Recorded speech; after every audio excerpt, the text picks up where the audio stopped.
بسم الله الرحمن الرحيم. ياسين والقرآن الحكيم إنك لمن المرسلين على صراط مستقيم تنزيل العزيز الرحيم لتنذر قوما ما أنذر آباؤهم فهم غافلون لقد حق القول على أكثرهم فهم لا يؤمنون إنا جعلنا في أعناقهم أغلالا فهي إلى الأذقان فهم مقمحون وجعلنا من بين أيديهم سدا ومن خلفهم سدا فأغشيناهم فهم لا يبصرون وسواء عليهم أأنذرتهم أم لم تنذرهم لا يؤمنون إنما تنذر من اتبع الذكر وخشي الرحمن بالغيب فبشره بمغفرة وأجر كريم إنا نحن نحيي الموتى ونكتب ما قدموا وآثارهم وكل شيء أحصيناه في إمام مبين واضرب لهم مثلا أصحاب القرية إذ جاءها المرسلون إذ أرسلنا إليهم اثنين فكذبوهما فعززنا بثالث فقالوا إنا إليكم مرسلون قالوا ما أنتم إلا بشر مثلنا وما أنزل الرحمن من شيء إن أنتم إلا تكذبون قالوا ربنا يعلم إنا إليكم لمرسلون وما علينا إلا البلاغ المبين قالوا إنا تطيرنا بكم لئن لم تنتهوا لنرجمنكم وليمسنكم منا عذاب أليم قالوا طائركم معكم أئن ذكرتم بل أنتم قوم مسرفون وجاء من أقصى المدينة رجل يسعى قال يا قوم اتبعوا المرسلين اتبعوا من لا يسألكم أجرا وهم مهتدون وما لي لا أعبد الذي فطرني وإليه ترجعون أأتخذ من دونه آلهة إن يردني الرحمن بضر لا تغن عني شفاعتهم شيئا ولا ينقذون إني إذا لفي ضلال مبين إني آمنت بربكم فاسمعون قيل ادخل الجنة قال يا ليت قومي يعلمون بما غفر لي ربي وجعلني من المكرمين وما أنزلنا على قومه من بعده من جند من السماء وما كنا منزلين إن كانت إلا صيحة واحدة فإذا هم خامدون يا حسرة على العباد ما يأتيهم من رسول إلا كانوا به يستهزئون ألم يروا كم أهلكنا قبلهم من القرون أنهم إليهم لا يرجعون وإن كل لما جميع لدينا محضرون وآية لهم الأرض الميتة أحييناها وأخرجنا منها حبا فمنه يأكلون وجعلنا فيها جنات من نخيل وأعناب وفجرنا فيها من العيون ليأكلوا من ثمره وما عملته أيديهم أفلا يشكرون سبحان الذي خلق الأزواج كلها مما تنبت الأرض ومن أنفسهم ومما لا يعلمون وآية لهم الليل نسلخ منه النهار فإذا هم مظلمون والشمس تجري لمستقر لها ذلك تقدير العزيز العليم والقمر قدرناه منازل حتى عاد كالعرجون القديم لا الشمس ينبغي لها أن تدرك القمر ولا الليل سابق النهار وكل في فلك يسبحون وآية لهم أنا حملنا ذريتهم في الفلك المشحون وخلقنا لهم من مثله ما يركبون وإن نشأ نغرقهم فلا صريخ لهم ولا هم ينقذون إلا رحمة منا ومتاعا إلى حين وإذا قيل لهم اتقوا ما بين أيديكم وما خلفكم لعلكم ترحمون وما تأتيهم من آية من آيات ربهم إلا كانوا عنها معرضين وإذا قيل لهم أنفقوا مما رزقكم الله قال الذين كفروا للذين آمنوا أنطعم من لو يشاء الله أطعمه إن أنتم إلا في ضلال مبين ويقولون متى هذا الوعد إن كنتم صادقين ما ينظرون إلا صيحة واحدة تأخذهم وهم يخصمون فلا يستطيعون توصية ولا إلى أهلهم يرجعون ونفخ في الصور فإذا هم من الأجداث إلى ربهم ينسلون قالوا يا ويلنا من بعثنا من مرقدنا هذا ما وعد الرحمن وصدق المرسلون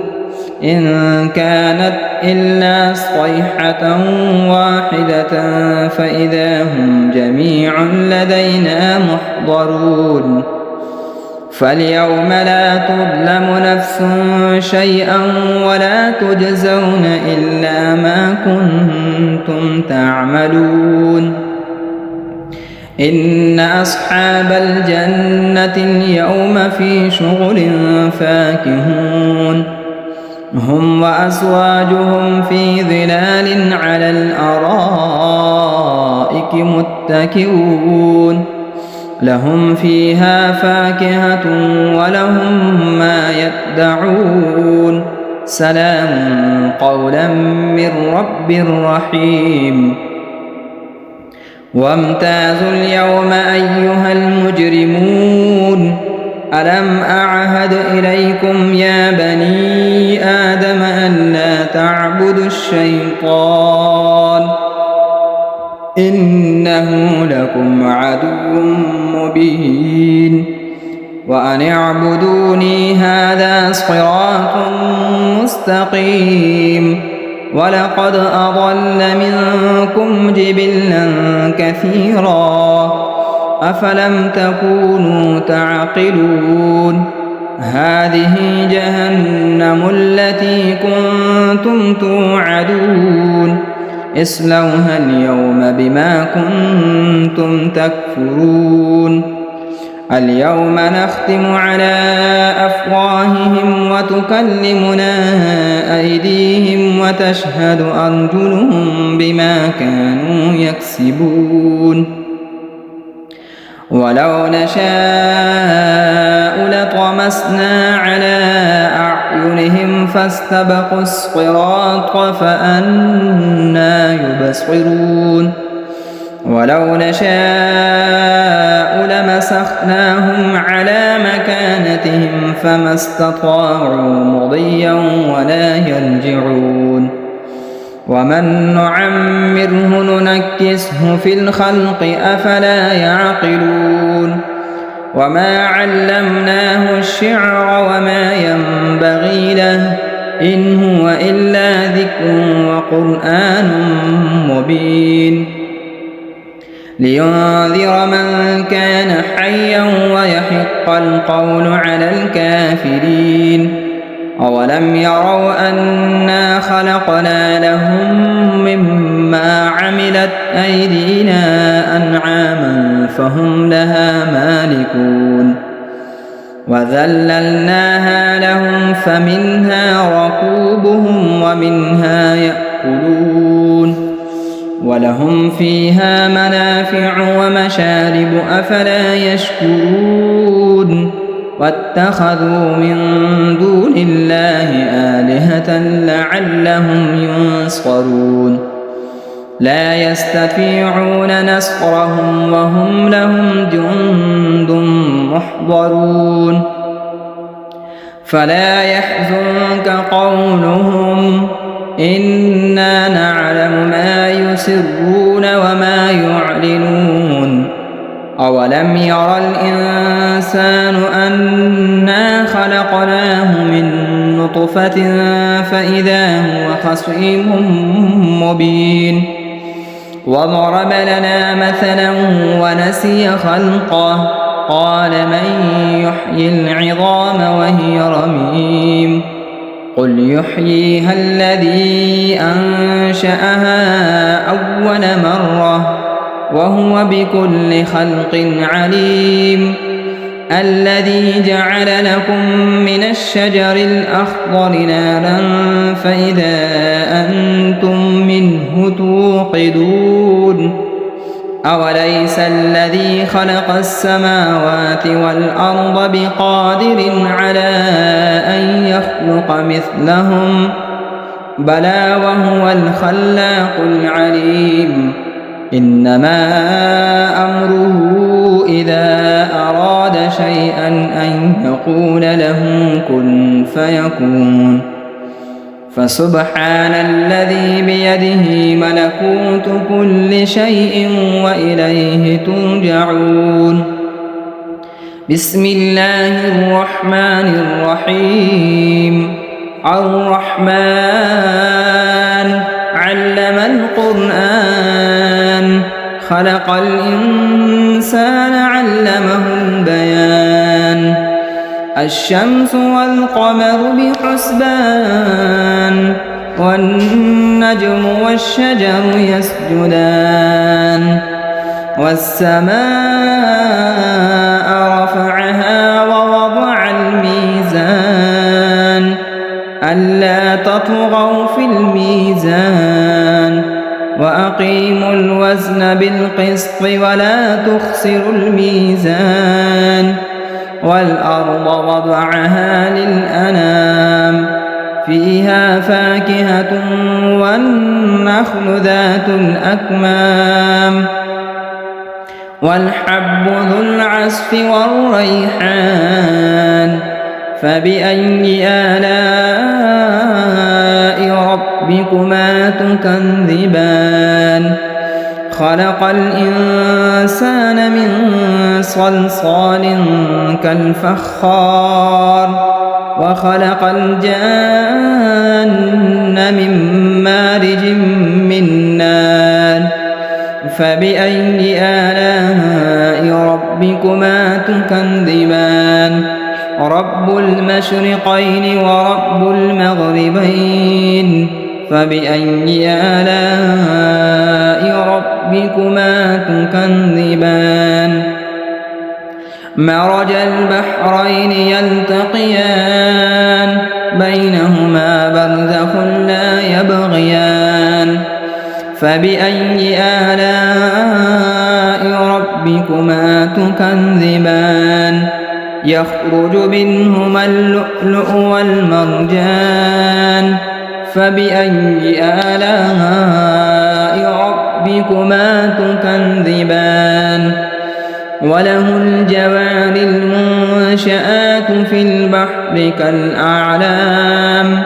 فبأي آلاء ربكما تكذبان كل من عليها فان ويبقى وجه ربك ذو الجلال والإكرام فبأي آلاء ربكما تكذبان يسأله من في السماوات والأرض كل يوم هو في شأن فبأي آلاء ربكما تكذبان سنفرغ لكم أيها الثقلان فبأي آلاء ربكما تكذبان يا معشر الجن والإنس إن استطعتم أن تنفذوا من أقطار السماوات والأرض فانفذوا لا تنفذون إلا بسلطان فبأي آلاء ربكما تكذبان يرسل عليكما شؤاد من نار ونحاس فلا تنتصران فبأي آلاء ربكما تكذبان فإذا انشقت السماء فكانت وردة كالدهان فبأي آلاء ربكما تكذبان فيومئذ لا يسأل عن ذنبه إنس ولا جان فبأي آلاء ربكما تكذبان يعرف المجرمون بسيماهم فيؤخذ بالنواصي والأقدام فبأي آلاء ربكما تكذبان هذه جهنم التي يكذب بها المجرمون يطوفون بينها وبين حميم آن فبأي آلاء ربكما تكذبان ولمن خاف مقام ربه جنتان فبأي آلاء ربكما تكذبان ذواتا أفنان فبأي آلاء ربكما تكذبان فيهما عينان تجريان فبأي آلاء ربكما تكذبان فيهما من كل فاكهة زوجان فبأي آلاء ربكما تكذبان متكئين على فرش بطائنها من استبرق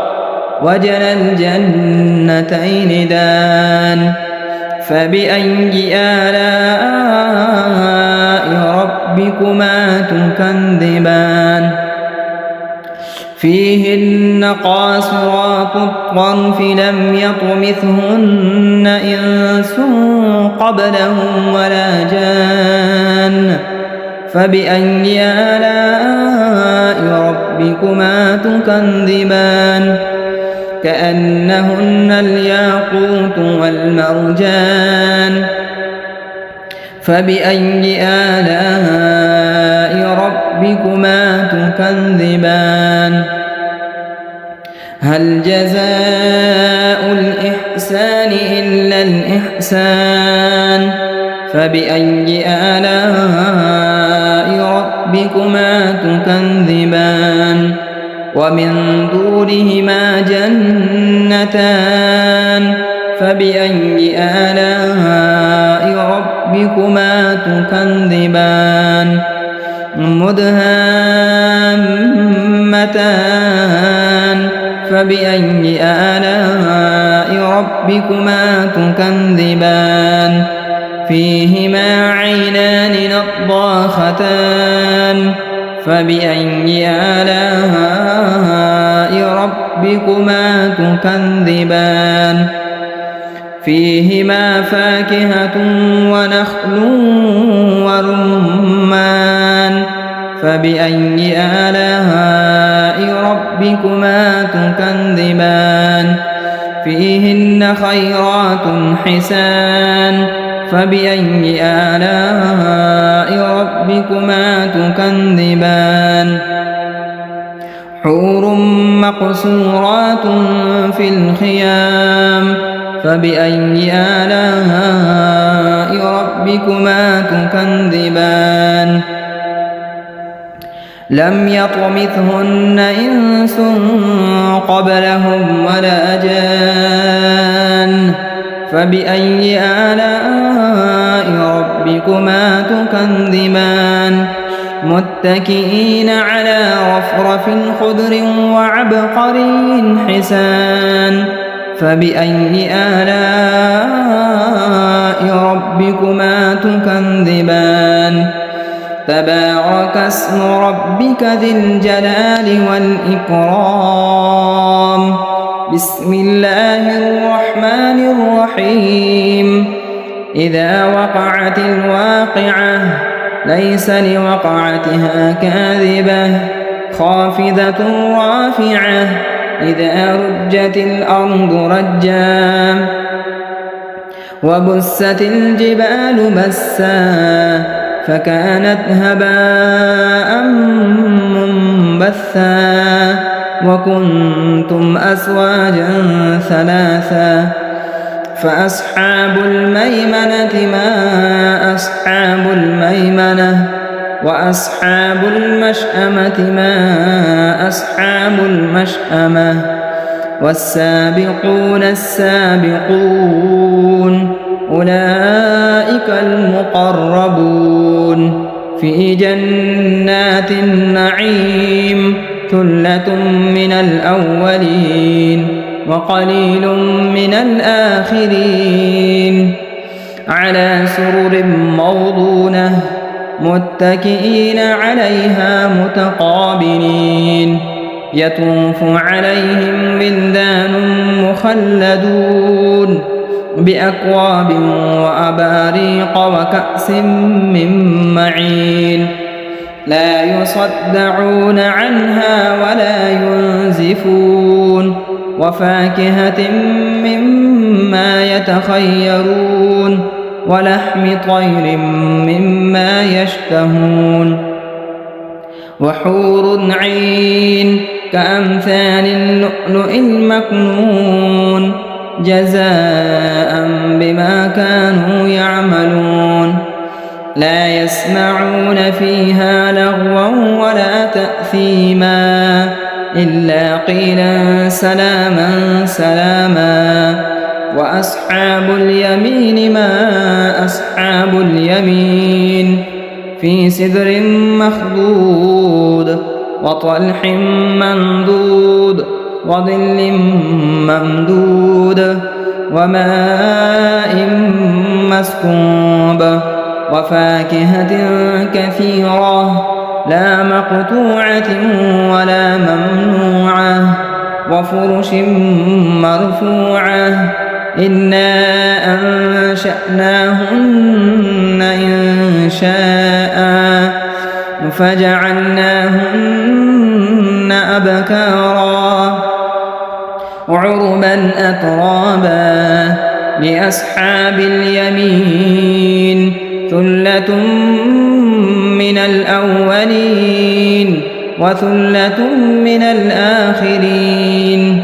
وأصحاب الشمال ما أصحاب الشمال في سموم وحميم وظل من يحموم لا بارد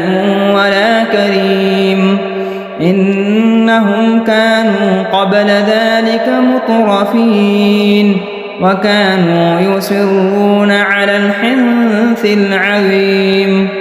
وكانوا يقولون أئذا متنا وكنا ترابا وعظاما أئنا لمبعوثون أو آباؤنا الأولون قل إن الأولين والآخرين لمجموعون إلى ميقات يوم معلوم ثم إنكم أيها الضالون المكذبون لآكلون من شجر من زقوم فمالئون منها البطون فشاربون عليه من الحميم فشاربون شرب الهيم هذا نزلهم يوم الدين نحن خلقناكم فلولا تصدقون أفرأيتم ما تمنون أأنتم تخلقونه أم نحن الخالقون نحن قدرنا بينكم الموت وما نحن بمسبوقين على أن نبدل أمثالكم وننشئكم فيما لا تعلمون ولقد علمتم النشأة الأولى فلولا تذكرون أفرأيتم ما تحرثون أأنتم تزرعونه أم نحن الزارعون لو نشاء لجعلناه حطاما فظلتم تفكهون إنا لمغرمون بل نحن محرومون أفرأيتم الماء الذي تشربون أأنتم أنزلتموه من المزن أم نحن المنزلون لو نشاء جعلناه أجاجا فلولا تشكرون أفرأيتم النار التي تورون أأنتم أنشأتم شجرتها أم نحن المنشئون نحن جعلناها تذكرة ومتاعا للمقوين فسبح باسم ربك العظيم فلا أقسم بمواقع النجوم وإنه لقسم لو تعلمون عظيم إنه لقرآن كريم في كتاب مكنون لا يمسه إلا المطهرون تنزيل من رب العالمين أفبهذا الحديث أنتم مدهنون وتجعلون رزقكم أنكم تكذبون فلولا إذا بلغت الحلقوم وأنتم حينئذ تنظرون ونحن أقرب إليه منكم ولكن لا تبصرون فلولا إن كنتم غير مدينين ارجعونها إن كنتم صادقين فأما إن كان من المقربين فروح وريحان وجنة نعيم وأما إن كان من أصحاب اليمين فسلام لك من أصحاب اليمين وأما إن كان من المكذبين الضالين فنزل من حميم وتصلية جحيم إن هذا لهو حق اليقين فسبح باسم ربك العظيم بسم الله الرحمن الرحيم تبارك الذي بيده الملك وهو على كل شيء قدير الذي خلق الموت والحياة ليبلوكم أيكم أحسن عملا وهو العزيز الغفور الذي خلق 7 سماوات طباقا ما ترى في خلق الرحمن من تفاوت فارجع البصر هل ترى من فتور ثم ارجع البصر كرتين ينقلب إليك البصر خاسئا وهو حسير ولقد زينا السماء الدنيا بمصابيح وجعلناها رجوما للشياطين وأعتدنا لهم عذاب السعير وللذين كفروا بربهم عذاب جهنم وبئس المصير إذا ألقوا فيها سمعوا لها شهيقا وهي تفور تكاد تميز من الغيظ كلما ألقي فيها فوج سألهم خزنتها ألم يأتكم نذير قالوا بلى قد جاءنا نذير فكذبنا وقلنا ما نزل الله من شيء إن أنتم إلا في ضلال كبير وقالوا لو كنا نسمع أو نعقل ما كنا في أصحاب السعير فاعترفوا بذنبهم فسحقا لأصحاب السعير إن الذين يخشون ربهم بالغيب لهم مغفرة وأجر كبير وأسروا قولكم أو اجهروا به إنه عليم بذات الصدور ألا يعلم من خلق وهو اللطيف الخبير هو الذي جعل لكم الأرض ذلولا فامشوا في مناكبها وكلوا من رزقه وإليه النشور أأمنتم من في السماء أن يخسف بكم الأرض فإذا هي تمور أم أمنتم من في السماء أن يرسل عليكم حاصبا فستعلمون كيف نذير ولقد كذب الذين من قبلهم فكيف كان نكير أولم يروا إلى الطير فوقهم صافات ويقبض ما يمسكهن إلا الرحمن إنه بكل شيء بصير أمن هذا الذي هو جند لكم ينصركم من دون الرحمن إن الكافرون إلا في غرور أمن هذا الذي يرزقكم إن أمسك رزقه بل لجوا في عتو ونفور أفمن يمشي مكبا على وجهه أهدى أمن يمشي سويا على صراط مستقيم قل هو الذي أنشأكم وجعل لكم السمع والأبصار والأفئدة قليلا ما تشكرون قل هو الذي ذرأكم في الأرض وإليه تحشرون ويقولون متى هذا الوعد إن كنتم صادقين قل إنما العلم عند الله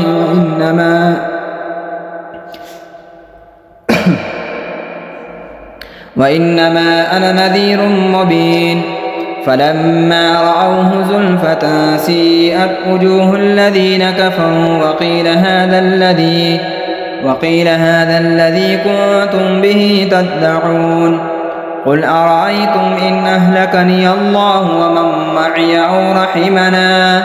فمن يجير الكافرين من عذاب أليم قل هو الرحمن آمنا به وعليه توكلنا فستعلمون من هو في ضلال مبين قل أرأيتم إن أصبح ماؤكم غورا فمن يأتيكم بماء معين صدق الله مولانا العظيم.